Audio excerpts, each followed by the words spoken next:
Well, greetings and welcome to our time in devotion today. We have been in Genesis and we'll continue there.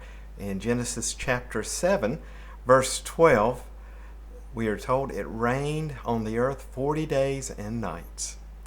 So, what on the earth is going on as we prepare for this rain that's coming for 40 days and 40 nights? What on earth is going on Noah's farm for months? Now the area around Noah's family dwelling has been a construction zone. There's been a flurry of activities that have hardly gone unnoticed by his neighbors and maybe even criticized by his neighbors.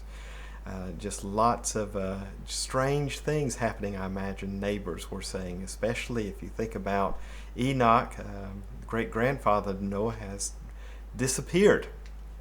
And no one knows where he is gone, but we're told in Genesis. Meanwhile, all of the construction again is going on in Noah's farm. Noah is constructing this building, this something the neighbors are witnessing, and it comes to this place of finally being completed. And if you remember, our scripture said it was 300 cubits long, 50 cubits wide, 3 decks, and 30 cubits high. And there it sits in Noah's field finally. And so Noah's period of preparation for this flood that's coming is coming to a close, or almost to a close.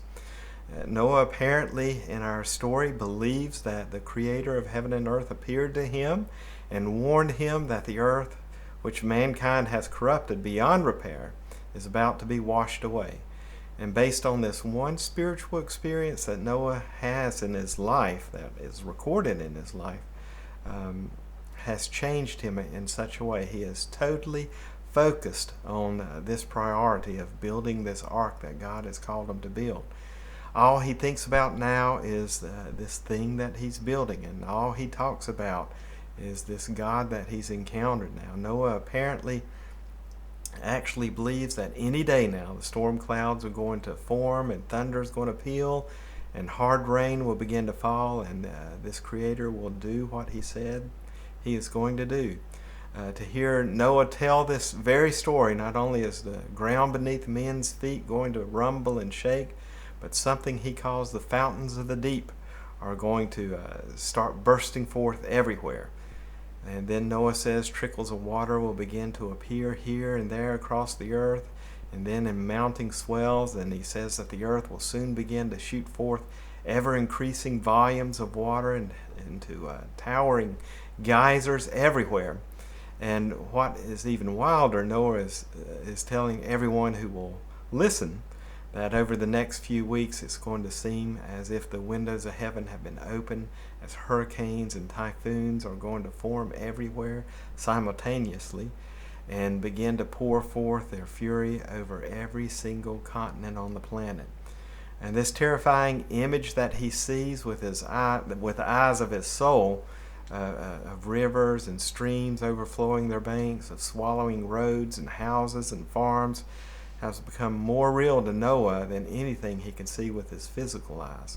And when Noah closes his eyes, he sees the stunning images of torrents of rising water surrounding cities and villages and turning them into shrinking islands of panic. He sees tsunamis. He sees tidal waves crashing on the coastline. He sees that there will soon be terror, panic, and destruction too horrible for words. To anyone who will listen, he warns that soon men, women, and children will find no place to run, no place to hide. He says that they will, to their horror, find every escape route covered with rushing waters too deep to cross. And Noah's 100% right. Very soon, absolutely everything Noah has warned about by God will really happen. Disaster looms, or I guess you could say that's one way to look at it. But it's not the only way we can look at this. There's also a biblical idea of this flood, not just a human's view of the flood. Let's see what scripturally, what God tells us the flood is all about. And I think this is what Scripture tells us, that very soon the unbearable cruelty practiced by perverse man against his fellow man will end.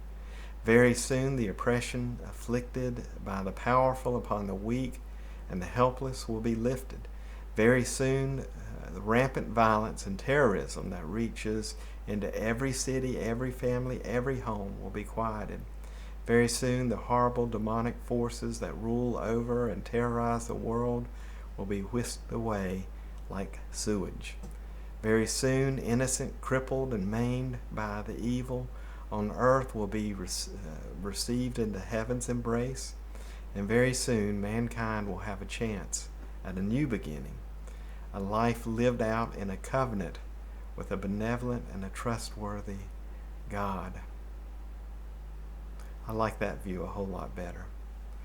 Well, I trust that God will bless you today as you dwell on His redemption that He has planned for our world yet to come, as we look at the redemption plan that is seen in Genesis. Yep, there's some horrible things that come and terror and scary things to look at, but the result is a redemption of God's creation.